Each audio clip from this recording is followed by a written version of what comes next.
Welcome back to Noah's Narrative, the channel where every story reminds you that the most powerful person in the room is not always the loudest one. If this is your first time here, hit that subscribe button because today's story is going to stay with you. Now let's get into it. The morning Nora Whitfield walked into Crestline Partners, nobody gave her a second glance. That was exactly how she wanted it. She wore a plain navy blouse, carried a basic tote bag, and introduced herself to the front desk as a temp worker sent from the staffing agency. Her voice was soft, her smile was polite. Nothing about her suggested that she had spent the last 11 years building one of the most respected business consulting firms in the country from a studio apartment with a broken heater and a second-hand laptop. The receptionist handed her a visitor badge and pointed her towards the third floor. Gerald Holt was already waiting. He stood at the center of the open office floor with his arms crossed, wearing an expression that made it clear he considered himself the most important thing in every room he entered. Gerald was the regional manager of Crestline Partners Eastern Division. He had held that title for 4 years. In those 4 years, 3 talented employees had quickly resigned, 2 formal complaints had been filed and ignored, and the department's morale had dropped so low that the Thursday afternoon team meetings had started feeling like funerals. But Gerald had numbers. Quarterly targets met, revenue steady, and to upper management sitting comfortably in their glass offices 2 cities away, numbers were the whole story. He looked Nora up and down the moment she stepped off the elevator. "You are the temp?" he asked, not bothering to introduce himself. "I am," Nora said simply. "You're late."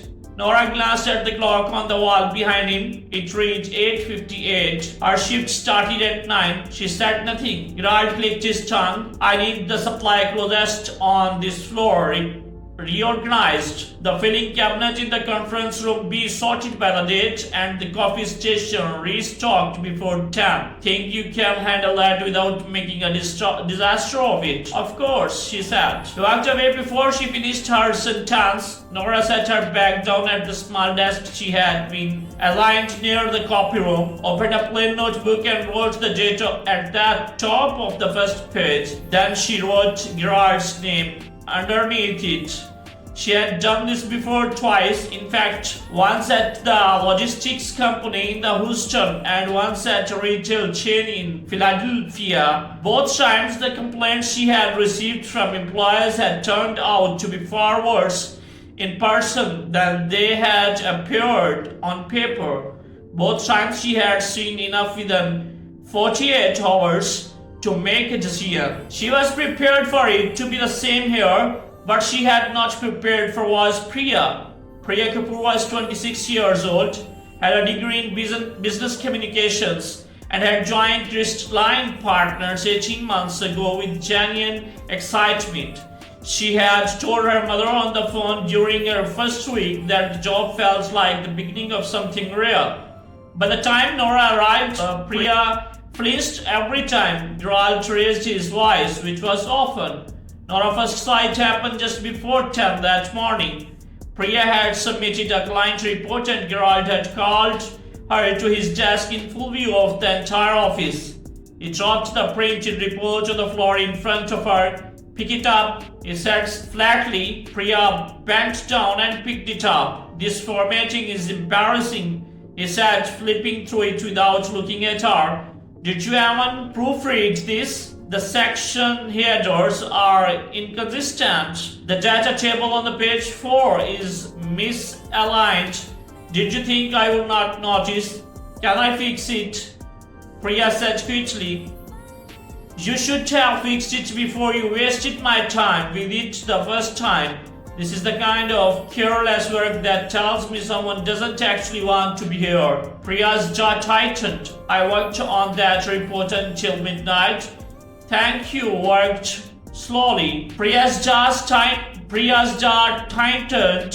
"I worked on that report until midnight.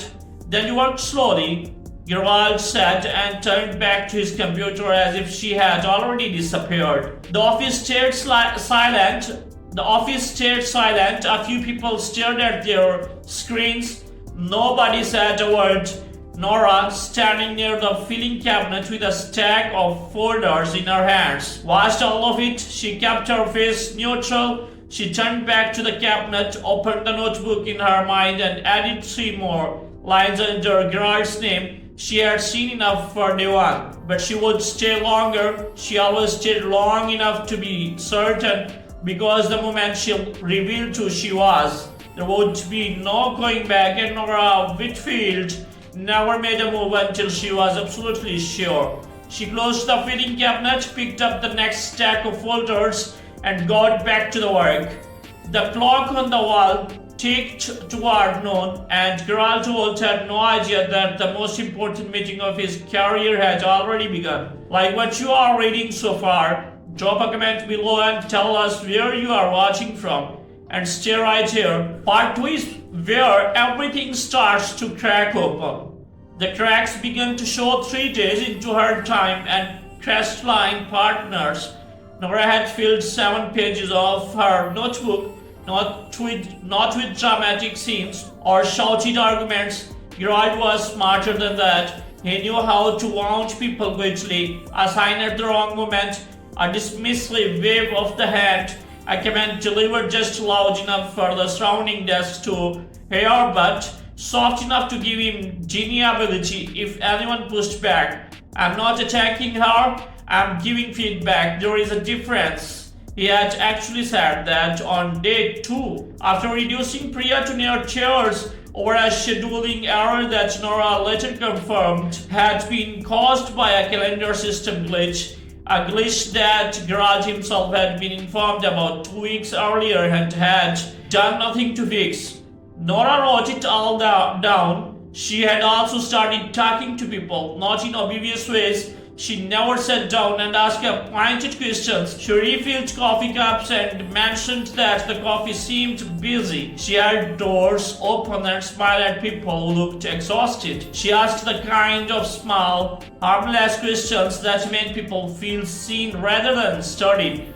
Within 3 days, she knew more about the real atmosphere of the Crestline studio than the regional director and learned in 6 months of performance reviews. Tom, the good data analyst in the corner, had been passed over for a promotion. Gerard had personally promised him, then watched Gerard give the role of someone he had hired from his former company. Tom had not complained officially. He had simply stopped contributing ideas in meetings and started sending his resume out on his lunch breaks. Felicity, who handled client communications, had requested a flexible schedule 4 months ago to help care for her mother after a surgery. Gerard had denied it without explanations and told her that personal situations are not the company's responsibility. Felicity had found a way to manage both, but the cost showed in her face every morning. And then she was Priya, who was not just surviving Gerard's management style, but activity shrinking beneath it. The woman who had arrived 18 months ago, excited about building something real, had become someone who double-checked every email 3 times before sending it, who apologized for speaking in meetings, who had stopped offering ideas entirely because the last time she had shared one, Gerard had called it the most obvious suggestion I have heard all quarter. On the first day, something happened that Nora had not planned for. Gerard came in tense.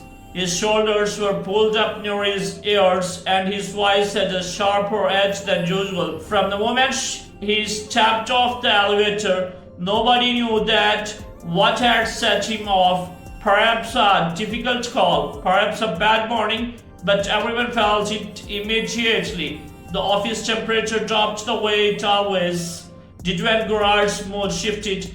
By 11, he had snapped at Tom for sending a file in the wrong format. By 12, he had spoken over Felicity twice in a client call, and by 1:30, he had called Priya to his desk for the 2nd time that week. Nora was close enough to hear the Henderson account summary. Gerard said, sliding a folder across the desk without looking at her. I needed this by noon. You asked me for it by end of the day. Priya said carefully. I have it ready. I was just finishing the final review. I changed the timeline this morning. I didn't receive that message. I sent it. Priya paused. I can check my inbox right now if... Are you calling me a liar? The office went still again. That particular silence, the one that spread through the room like a heartbreath, had become familiar to Nora over the past 4 days. It was the silence of people who knew something was wrong and had learned that speaking up only made it worse. No, Priya said, I'm just saying I didn't see it. That's performance issue, Priya. If you are missing communications from me, that's on you. I'm going to need to document this. Garage. That's Mr. Holt.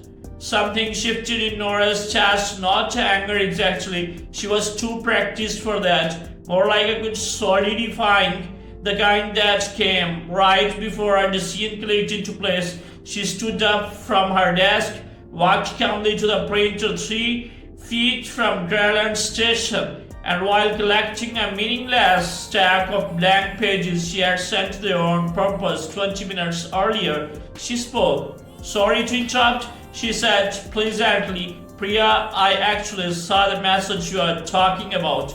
The original end of the day deadline was the one in the team thread. I noticed it this morning when I was sorting the shared inbox. Gerald turned and looked at her. His expression was the one he reserved for people he considered beneath his attention. A kind of flat, barely concealed contempt. Nobody asked for your input, he said. You're right, Nora agreed. I just wanted to make sure the record was accurate. The eye contact she held was the kind that made people uneasy without being able to say why. Gerald turned back to Priya. We'll discuss this later. He picked up his phone, signaling the conversation was over. Priya looked at Nora briefly as she walked back to her desk. It was a small look, grateful and exhausted in the equal measure. Nora sat down and opened her notebook to a fresh page.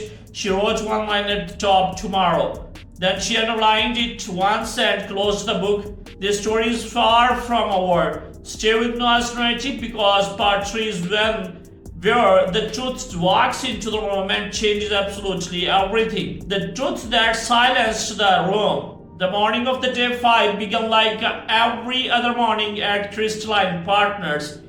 Gerald arrived at the 8:40, poured his coffee without acknowledging anyone, and settled into his chair with the particular satisfaction of a man who believed the world around him cared. Gerald arrived at 8:40, poured his coffee without acknowledging anyone, and settled into his chair with the particular satisfaction of a man who believed the world around him ran because of him rather than despite him. Priya arrived at 8:55, sat down quickly and opened her laptop with the careful movements of someone who had learned to take up as little space as possible. Tom and Felicity arrived together, talking in low voices that stopped the moment the elevator opened and they saw Gerald already at his desk. Nora arrived last. She was dressed differently today. Same tote bag, same calm expressions, but the navy blouse had been replaced with something sharper. A structured dark jacket. Her posture, which had always been steady, carried something additional today. A kind of settled authority that had nothing to do with effort and everything to do with certainty. Nobody noticed at first. Gerald certainly did not. He called the morning check it into order at 9 sharp and spent the first 12 minutes talking about quarterly projections, client satisfaction metrics, and what he described as a persistent culture of the mediocrity that this team needs to address immediately. He did not look at anyone directly when he said it. He rarely did. It was easier to speak at people than to them. Priya, he said, turning to a new page in his binder. the Henderson account, walk us through where things stand. Priya straightened in her chair and began. Her voice was measured, her summary was clear, well organized, and showed 3 weeks of careful work. Nora, seated at the far end of the table, listened and watched. Garage left her speak for 40 seconds before he interrupted. Stop. That analysis is surface level. Where are the comparative figures? Where are the comparative figures from question 3? They are on the next slide, Priya said. Then you should have led with them. In the standard presentation format, context comes before. I don't want standard, I want useful. This is exactly what I mean when I say this team is stuck in average. He closed his binder. Start over. The room held its breath, and Nora put down her pen. Actually, she said, I think we should pause. Every head turned. Geralt looked at her the way a person looks at something they cannot quite believe is happening. Excuse me, he said. Priya's presentation followed the exact format that Crestline's communication guidelines recommend. Her data is accurate, her structure is sound, and the comparative figures are included in the proper sequence. Interrupting her before she finished was not feedback, it was a pattern.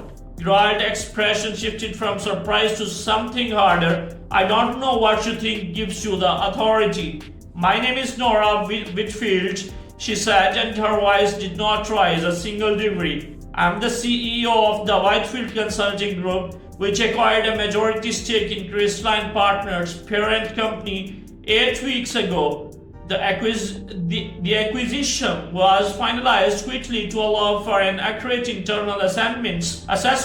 The acquisition was finalized quickly to allow for an accurate internal assessment before any structural changes were announced.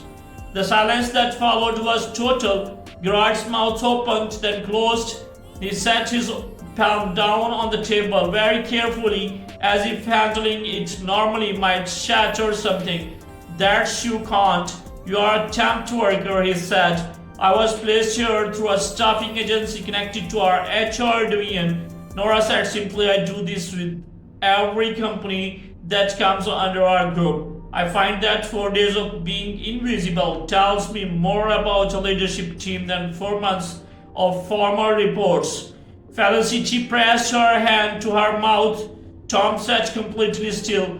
Priya stared at Nora with an expression caught somewhere between disbelief and something that looked like the first breath after a long time underwater. Geralt recovered faster than most people in his position did.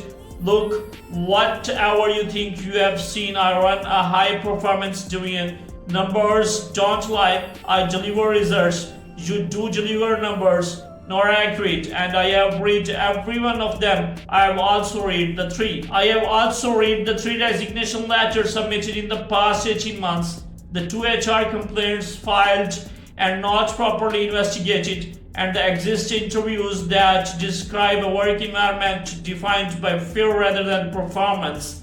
She opened her tote bag and placed a thin folder on the table. I have also spent 5 days watching you interrupt, dismiss, and publicly humiliate a team member who has, by every measurable standards, been one of the strongest contributors in this division. She glanced at Priya. The Anderson accounts analysis you just stopped was, in fact, excellent. Gerard's face had moved through several colors. It settled on something pale and careful. I was giving feedback, that's my job. Your job is to develop your team, Nora said. What I have watched you do is the opposite of that, and that ends today. She looked around the table. Effective immediately, this division will be entering a restructuring review. Geralt, your role is suspended pending. Geralt, your role is suspended pending a full conduct assessment.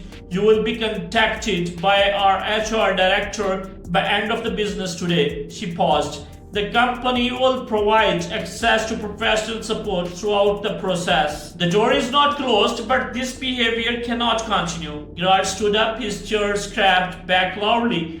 For a moment he seemed to be deciding whether to speak, and then something in Nora's expression told him that there was nothing left to say. He picked up his binder and walked out of the room without another word. The door clicked shut behind him. Nobody moved for a moment. Then Nora looked at Priya. I would like to talk with you today about a team lead position that's been vacant in this division for 3 months, she said.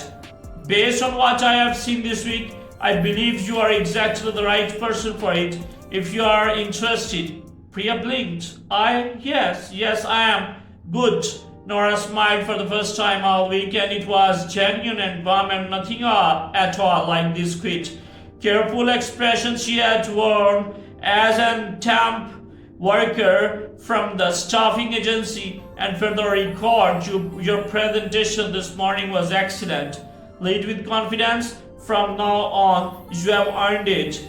The morning check-in ended 15 minutes later. The office was different when people walked back to their desks. Not fixed rooms do not fix themselves in one morning, but lighter, the way a space feels when a window is opened. After a long time closed, Tom sent his first unsolicited idea to the team thread by noon. Felicity smiled at her client call that afternoon for the first time in months. And Priya sat at her desk, opened a fresh document and started building something real. That is the power of one person who refuses to stay silent. If this story moved you, share it with someone who needs to hear it today. Subscribe to Narrated, because every week we bring you stories that remind you what people are truly capable of. Drop a number from 0 to 10 in the comments and tell us how this one hits you. See you in the next one. Thank you.